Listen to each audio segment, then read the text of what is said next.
Hello there. They call me Mr. E. Now, if you're like me, you've probably asked yourself, why is politics so nasty today? It just seems like this constant battle between two warring sides more than simply people aligning themselves with political ideals. Political tribalism, associating yourself with like-minded political thinkers, is gone. Those were simpler times. We've now moved to more hardcore sectarianism, where hatred for the opposition weighs supreme. It's not associations, it's battle lines. And with all-out war, things are gonna get ugly, truly nasty. Having a difference of political ideas is vital for a healthy democracy. The last thing you want is a homogeneous public opinion, a one-party line or a doctrine that all people follow. This is how totalitarian states work. But we have crossed way past the line of healthy political opposition in recent years. The acute polarisation of the political divide is corrosive for civil society, and more importantly, it only serves the interest of one group, the ruling class. But how did it come to this? My name is Mystery. For reasons unknown, I have been thrown back into the past almost 100 years, and this is my story. Now, I'm not going to go back too far here, but we know from previous videos that the modern notions of left and right came from the French Revolution. This is the foundation of the political spectrum. Up until the 1970s, the main focus of politics was about economics, how to spend money. Both the left and the right agreed that the wealth of society should be regulated and distributed. It was just a question of how much you gave to needy people and how much you let the rich get away with. The arm wrestle would go on, but at the end of the day, you got on with life, and politics wasn't exactly personal for the majority of people.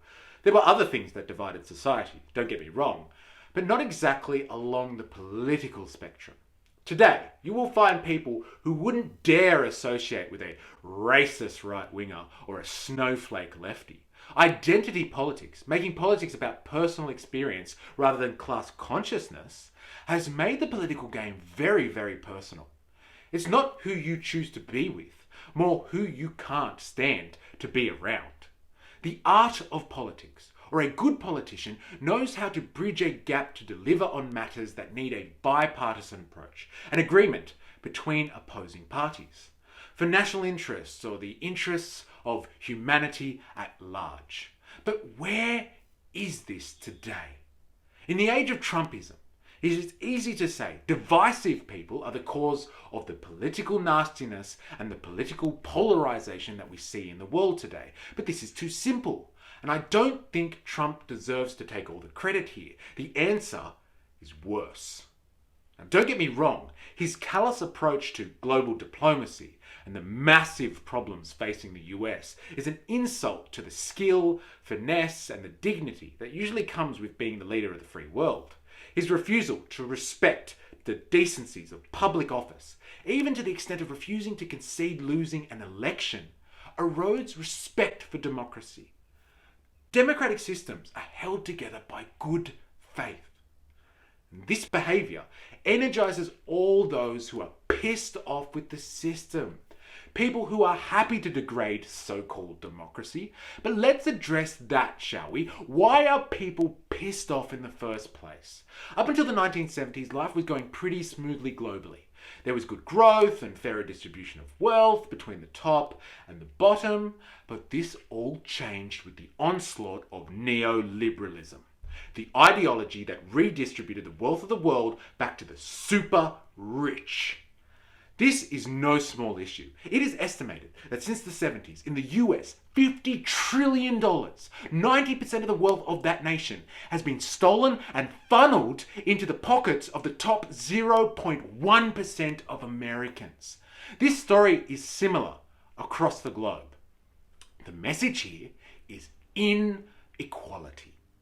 The distribution of wealth under the neoliberal assault on humanity has caused devastation and austerity. 99% of us are left squabbling for the scraps left by our corporate overlords. And this desperation in the hands of media, clever politicians, and more recently under the influence of social media is a recipe for disaster.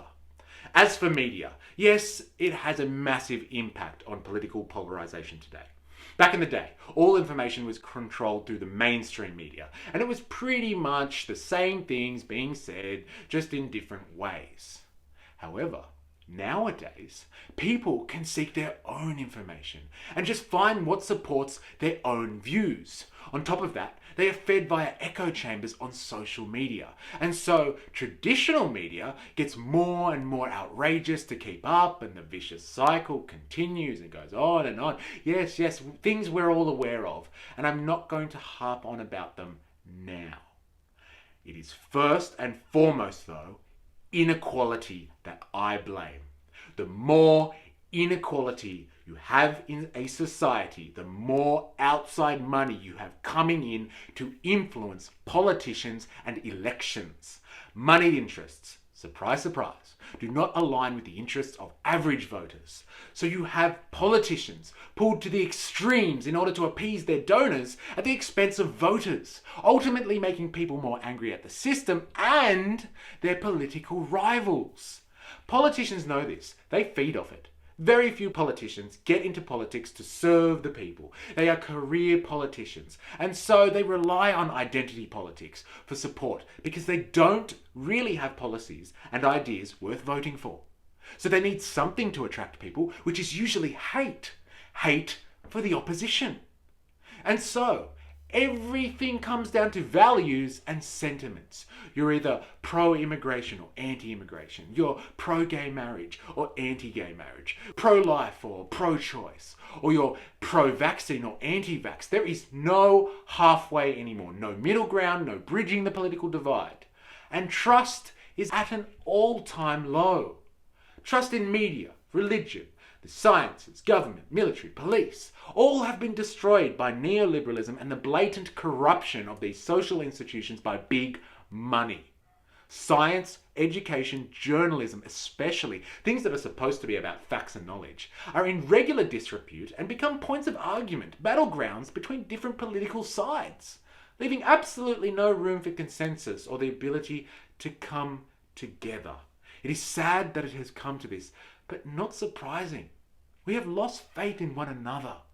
Something that I think has been done deliberately to split us and keep us divided, and it's completely fueled by our absolute desperation.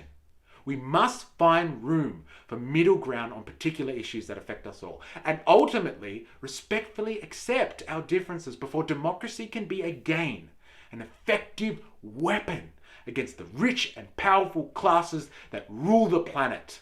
They want us divided. Step one for us is admitting that we have a nastiness problem. Now, if you thought this was interesting, please give it a like and a share. And please subscribe for more. There is much to learn before we can unlock the revolution. Remember, I am, you are, we are a mystery.